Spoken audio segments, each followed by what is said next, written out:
আমরা একটু আগেই জানতে পারলাম যে সুপ্রিম কোর্ট থেকে রায় দেওয়া হয়েছে টেট সম্পর্কে। সেখানে বলা হয়েছে যে বিগত যে রায় ছিল তাকে 1 বছর বাড়িয়ে দিয়ে 2028 সালের 31শে আগস্ট পর্যন্ত সময় দেওয়া হয়েছে। সমস্ত শিক্ষক শিক্ষিকাকে টেট পাস করতে হবে, না হলে তাদের চাকরি থাকবে না।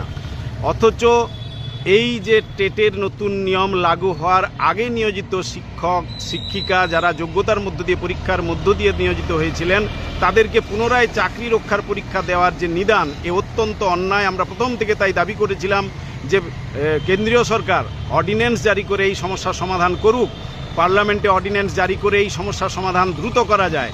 কেন্দ্রীয় শিক্ষামন্ত্রী তিনিও প্রতিশ্রুতি দিয়েছিলেন যে এই সমস্যার সমাধান তারা করবেন।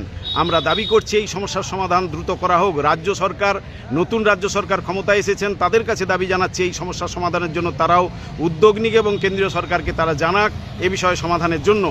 এই যে ঘোষণা, এই রায়, এর মধ্য দিয়ে যেটা হতে চলেছে গোটা দেশব্যাপী লক্ষ লক্ষ শিক্ষক শিক্ষিকা আজকে চাকরি সংকটে এবং এর মধ্য দিয়ে শিক্ষা ব্যবস্থা সম্পূর্ণ ধ্বংস হয়ে যাওয়ার একটা জায়গা তৈরি হচ্ছে।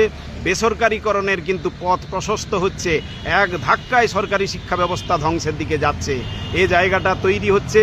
তাই আমরা দাবি করছি যে সরকার এ বিষয়টি যদি তারা যথাযথ সমাধান চায় তাহলে অর্ডিন্যান্স জারি করে এই সমস্যার সমাধান দ্রুত করুক।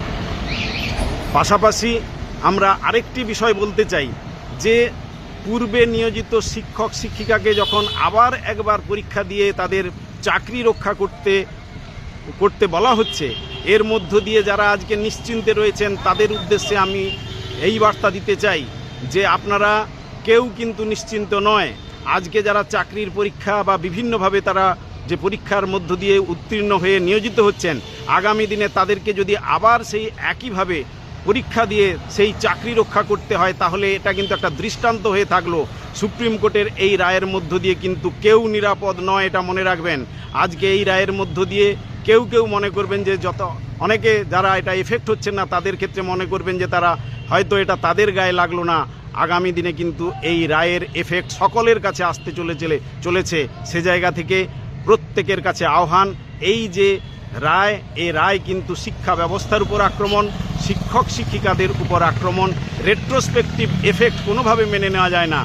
দেশের লক্ষ লক্ষ শিক্ষক কিন্তু এই রায় মেনে নেবে না, এর তীব্র প্রতিক্রিয়া দেখা দেবে এবং আমরা এই যে রায়, এই রায়ের সংশোধন এবং যে অর্ডিন্যান্স জারি করার মধ্য দিয়ে এই সমস্যার সমাধান দ্রুত করা হোক, এ দাবি আমরা তুলে ধরছি। নমস্কার, আমি কিঙ্কর অধিকারী, সাধারণ সম্পাদক, শিক্ষানুরাগী ঐক্য মঞ্চ।